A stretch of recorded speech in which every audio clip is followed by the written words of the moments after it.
Di ayatnya yang keempat, kamu sendiri telah melihat apa yang kulakukan kepada orang Mesir, dan bagaimana aku telah mendukung kamu di atas sayap Raja Wali dan membawa kamu kepadaku. Tuhan katakan kepada Musa, kamu sendiri sudah lihat apa yang kulakukan terhadap orang Mesir dan bagaimana aku membawa kamu kepadaku. Turun dan katakan kepada seluruh umat itu, jikalau mereka dengar firman sungguh-sungguh, ayatnya yang kelima, jika kamu sungguh-sungguh mendengarkan firman-Ku dan berpegang pada perjanjian-Ku, maka kamu akan menjadi harta kesayangan-Ku sendiri dari antara segala bangsa, sebab Akulah Tuhan yang mempunyai seluruh bumi. Bapak, Ibu, Saudara yang diberkati Tuhan, katakan kepada umat, Musa katakan kepada umat apa yang dikatakan oleh Tuhan. Jika kamu sungguh-sungguh mendengarkan firman dan berpegang pada perjanjian-Ku, maka kamu akan menjadi harta kesayangan-Ku sendiri. Dan hari ini Tuhan tidak berfirman kepada Musa untuk umat Israel di Gunung Sinai, tapi Tuhan sedang berbicara untuk kita lewat firman ini. Jika saudara dan saya mendengarkan firman dengan sungguh-sungguh, lalu berpegang teguh kepada segala perjanjian Tuhan, maka saudara akan menjadi harta kesayangan Tuhan. Banyak yang lagi mengambang. Saudara, banyak yang duduk tapi pikirannya ada di luar. Jika saudara berpegang teguh kepada firman Allah, amen, engkau adalah harta kesayangan Tuhan. Engkau adalah milik kepunyaan Tuhan sendiri. Kata milik Tuhan sendiri berarti Dia tidak izinkan saudara jatuh ke tangan orang asing. Dia tidak izinkan saudara ada di tangan penguasa lain. Dia penguasa tunggal satu-satunya yang punya surga dan bumi, yang memiliki seluruh jagat raya ini. Dia katakan, jika kamu mendengarkan firman dengan sungguh-sungguh dan berpegang pada perjanjian-Ku, kamu, saudara, bapak-bapak, ibu-ibu, orang-orang muda, anak-anak, jika kamu pegang firman, engkau adalah harta kesayangan-Ku sendiri, kata firman Allah. Jadi ketika engkau adalah harta kesayangan, berarti engkau sangat berharga. Amen. Injil Lukas pasalnya yang ke-12, firman Allah katakan, di mana hartamu, di situ hatimu. Di mana hartamu, di situ hatimu. Jadi kalau firman Allah bilang kamu adalah harta kesayangan-Ku, berarti di situ hatinya tertuju. Hati Tuhan tertuju untuk setiap kita. Sebab itu kita hendak mengerti dan mengetahui siapa kita yang sebenarnya. Harta kesayangan Tuhan orang-orang istimewa, bukan orang-orang murahan, bukan orang-orang gampangan, tapi orang-orang yang berharga, orang yang punya kualitas tersendiri, orang yang dibedakan dari yang lain. Sebab Tuhan telah membuat hal itu dalam kehidupan kita. Terserah orang boleh bilang ada kesulitan di tahun ini, tapi firman Allah katakan kamu harta kesayangan-Ku sendiri. Aku tidak akan membiarkan kamu menjadi milik yang lain. Engkau adalah milik kepunyaan-Ku sendiri. Katakan ini kepada mereka, Musa. Ini satu hal yang penting supaya umat ini tahu bahwa mereka dikhususkan oleh Tuhan. Amen. Saudara dikhususkan oleh Tuhan. Engkau spesial. Amen. Engkau begitu berharga. Engkau berarti. Amen. Engkau dijadikan Tuhan milik kepunyaannya sendiri. Amen. Jalani hidup ini, pegang firman Allah. Engkau bukan saja dengar firman Allah, tetapi pegang, jaga, lindungi, pegang kuat-kuat.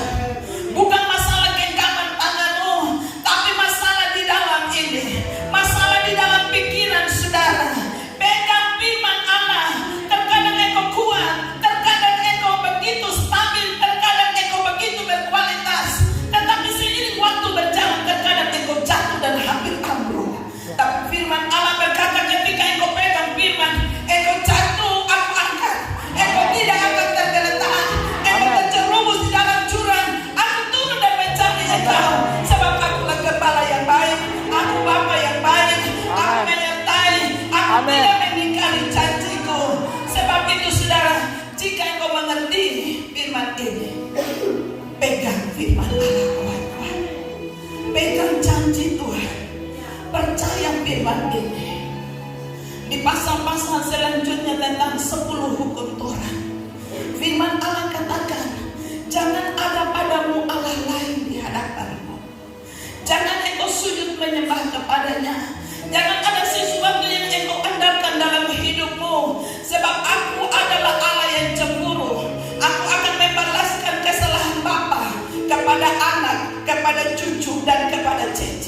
Tapi banyak orang bilang biar Tuhan lain bertambah ini.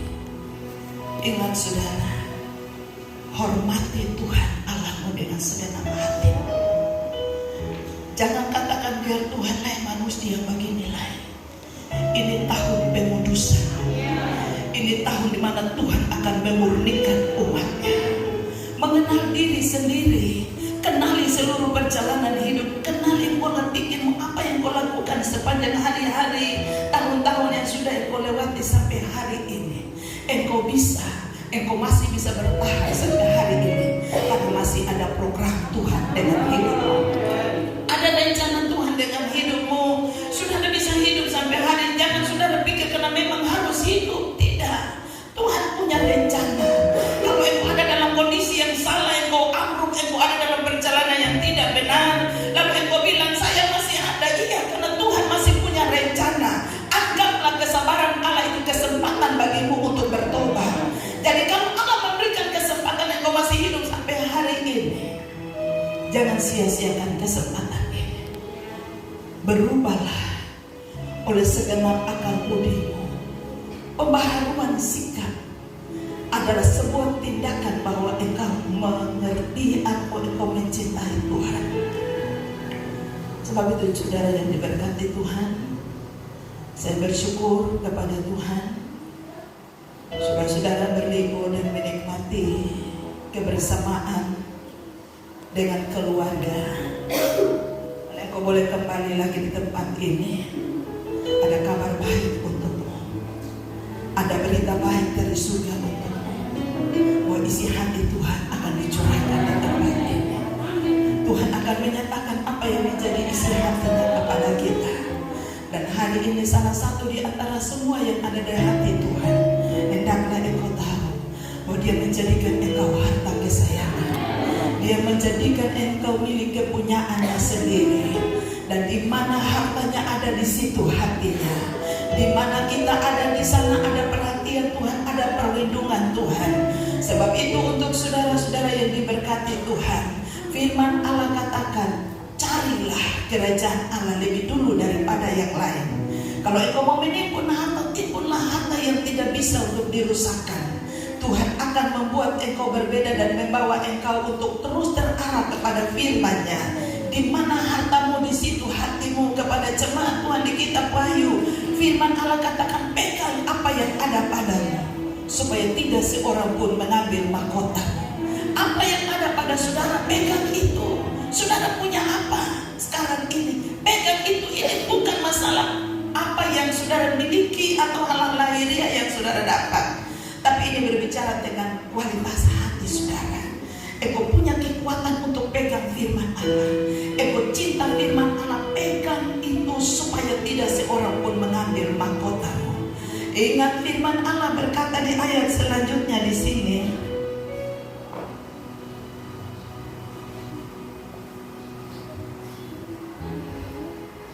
Firman Tuhan katakan di sini.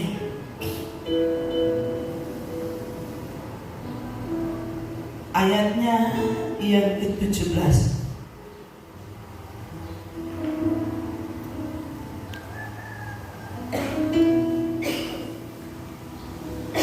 Lalu Musa membawa bangsa itu keluar dari perkemahan untuk menjumpai Allah, dan berdirilah mereka pada kaki gunung.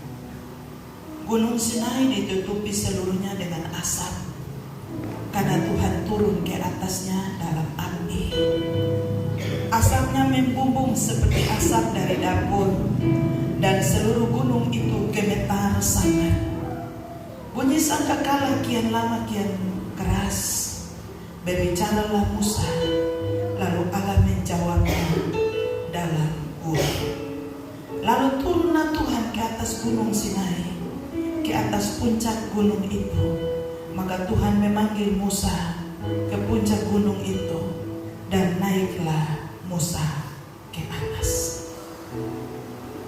Bapak Ibu jemaat yang diberkati Tuhan, ketika Tuhan mau melakukan sesuatu atau mau menggenapi firman-Nya, akan terjadi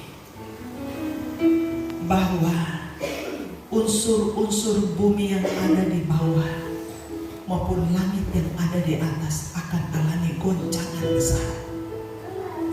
Ketika Tuhan mau menggenapi firman-Nya, akan ada goncangan yang hebat. Angin akan menerpa dengan begitu dahsyat, guru, halilintar, bahkan semua akan bergerak. Firman Tuhan katakan sekali lagi, aku akan menggoncangkan bukan bumi saja, tetapi langit juga. Akan ada goncangan yang dahsyat, goncangan yang besar, dan tujuan dari goncangan itu untuk memperlihatkan kemuliaan Tuhan dalam gereja Tuhan, supaya aku menunjukkan apa yang tidak tergoncangkan. Yang tidak tergoncangkan itu yang harus saudara pegang. Langit dan bumi akan lenyap, tetapi firman Allah ini kekal. Firman ini kuat, firman ini hebat. Dan oleh firman inilah, firman Allah katakan, oleh firmanlah engkau hidup, engkau bergerak, engkau diperkatakan oleh Tuhan bahwa engkau hidup bukan dari roti saja, tetapi engkau hidup dari apa kata Tuhan untukmu. Terserah para pakar oleh memprediksi apa yang akan terjadi ke depan, tapi kita hidup bukan karena prediksi manusia. Kita hidup karena apa kata Tuhan untuk kita. Kamu harta kesayanganku, kamu hidup bukan dari roti saja, kamu hidup dari apa kata firman Allah kepadaku. Mazmur 81 ayat 17 ayat terakhir, umatku akan kuberi makan gandum yang terbaik. Umatku, harta kesayanganku, kuberi makan gandum yang terbaik, dan dengan madu dari gunung batu aku akan mengenyangkan mereka. Ada gandum yang terbaik yang disediakan Tuhan. Orang boleh bilang apa tentang keadaan ke depan, segala barang boleh naik, tapi kasih setia Tuhan akan mengangkat kita naik dari kemuliaan menuju kemuliaan. Firman Allah semesta alam yang mengatakan, umatku kuberi makan gandum yang terbaik, dan dengan madu dari gunung batu aku akan mengenyangkan mereka. Mereka adalah milik kepunyaanku sendiri, imamat yang terjamin, harta kesayanganku. Mereka adalah milikku sendiri yang tidak kubiarkan jatuh ke tangan orang asing. Tuhan berkuasa penuh dalam hidup kita. Meskipun pencuri datang mencuri, membunuh, membinasakan, tetapi Dia ubah segalanya. Aku datang mengubah semuanya. Aku datang supaya kau punya hidup, dan hidup dalam segala kelimpahan.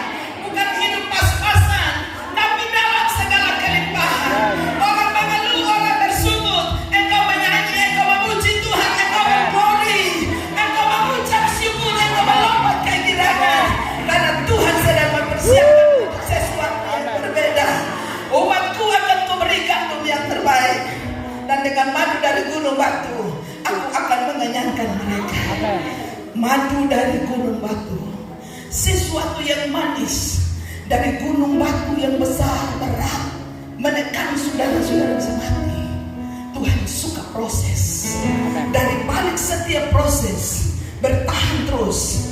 Firman Allah bilang ada proses. Tuhan bilang aku menyertai kamu dalam segala keadaan. Dia tidak bilang aku meluputkan kamu dari segala masalah. Aku menyertai kamu dalam masalah, aku ada. Dalam tantangan aku ada, dalam kesulitan, dalam sakit aku ada bersama-sama dengan engkau. Terus pegang firman ini, pegang firman Allah katakan percaya. Dengan firman pegang janjiku. Kalau saudara tidak pegang kuat, saudara tidak percaya, tidak tanam itu dalam hidupmu, seiring waktu berjalan engkau akan menjadi orang yang khawatir. Engkau ragu, lalu engkau terperosok jatuh.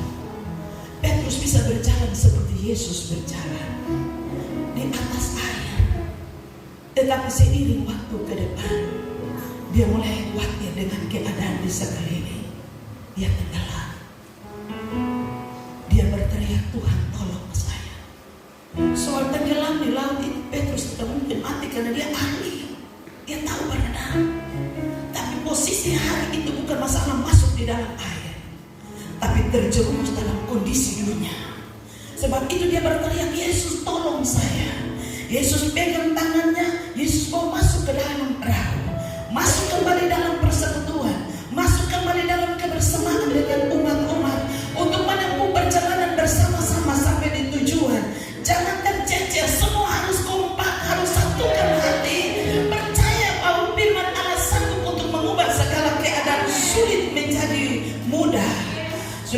menghadapi tantangan ke depan, tapi dengan sesuatu yang praktis, saudara menyelesaikannya.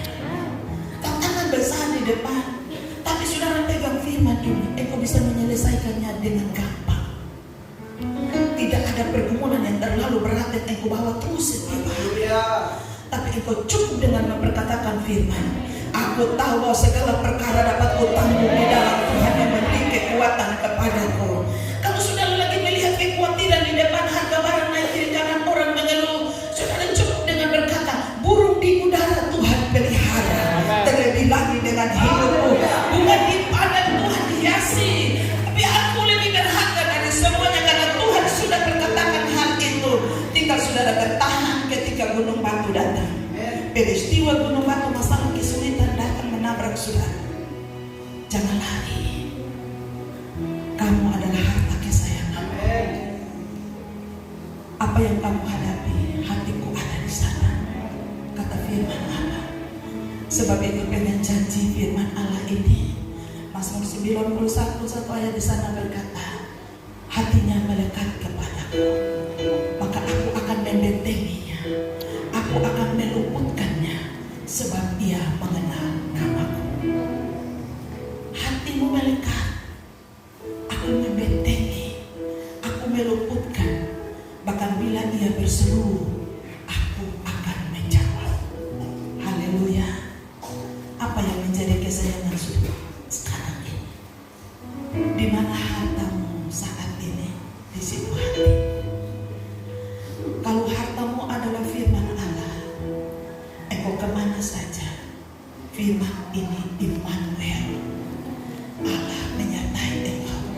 Ketika hatimu ada di sana, maka di situ Tuhan sedang mewujud nyatakan program besarnya dalam hidupmu. Kalau hartamu adalah uang semata-mata, maka di mana engkau ada, hartamu ada di mana, di situ hatimu. Hatimu tertuju kepada uang terus, uang sudah mulai menipis. Bagaimana uang yang disimpan? Bagaimana kira-kira kalau suku bunganya turun atau naik, kira-kira bagaimana nanti? Hatimu akan ada di sana dan engkau terganggu, engkau terpengaruh, engkau berdoa pun di sana pikiranmu ada. Tapi kalau firman Tuhan ada dalam hidupmu dan itu yang jadi pegangan, firman Allah katakan tidak seorang pun bisa menggusur engkau.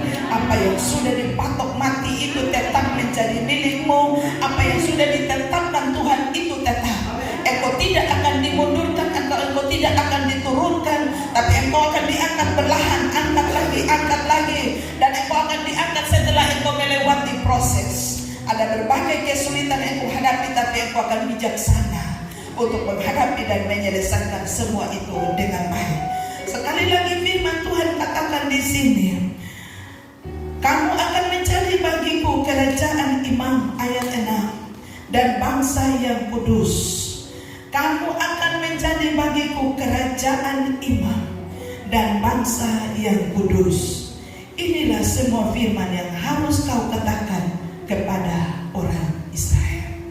Jadi bukan harta saja, tapi kerajaan imam, di mana di dalamnya dia memerintah, dia berotoritas dan mengambil alih, dia berdaulat atas seluruh pergerakan hidupmu.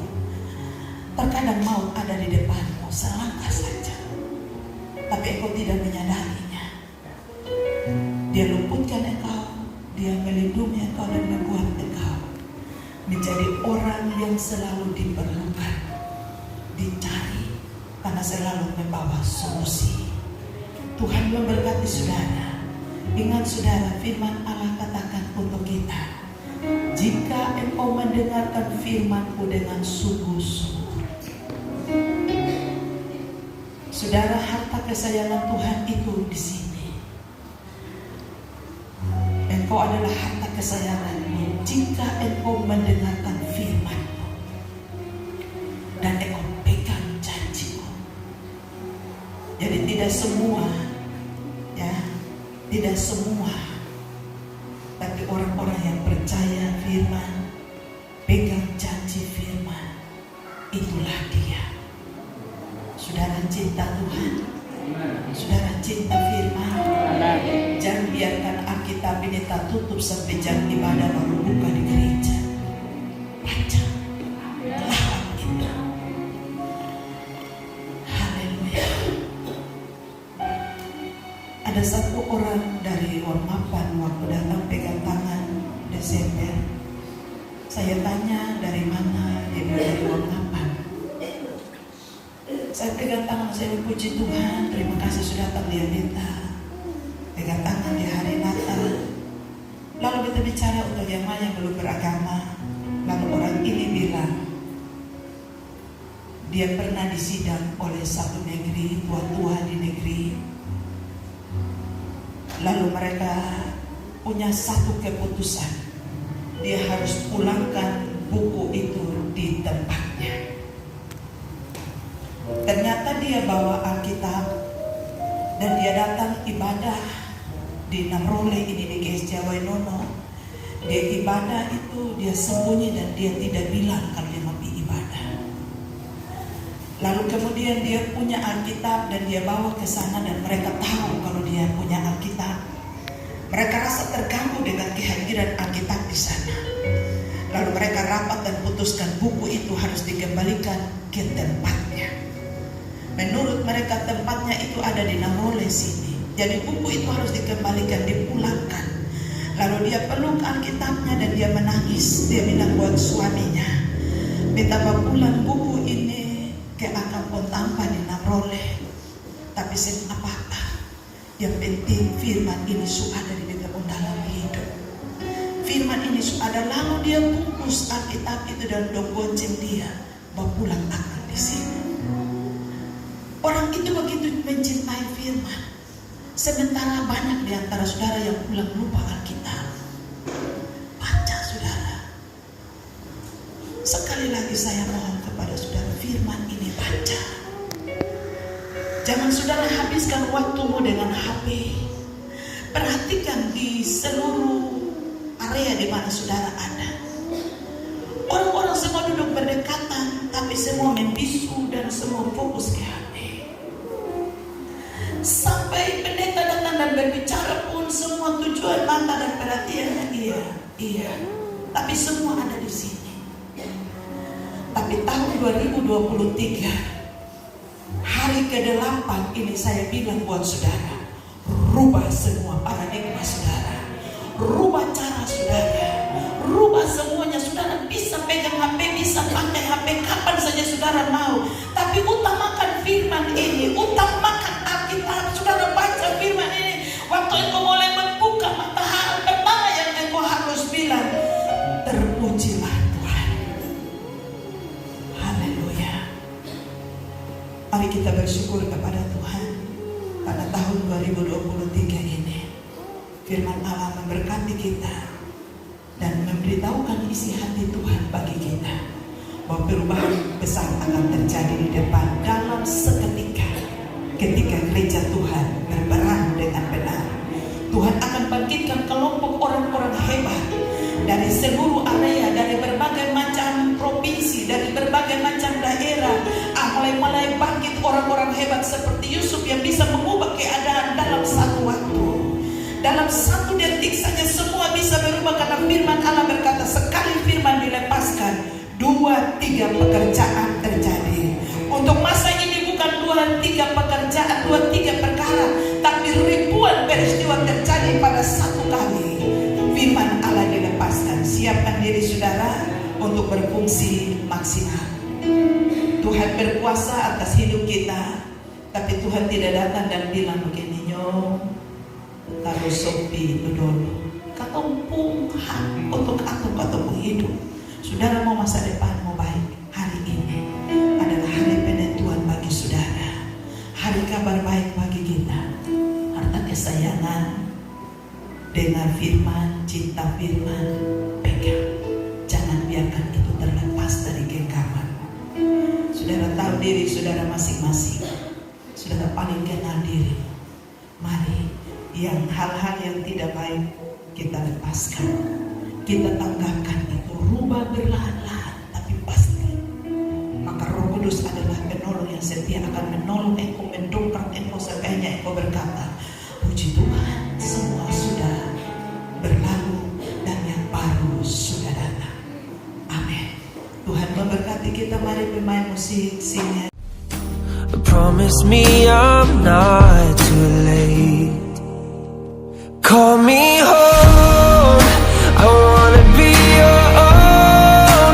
I'm running desperately into your arms where I belong. And I know your love can turn this heart 100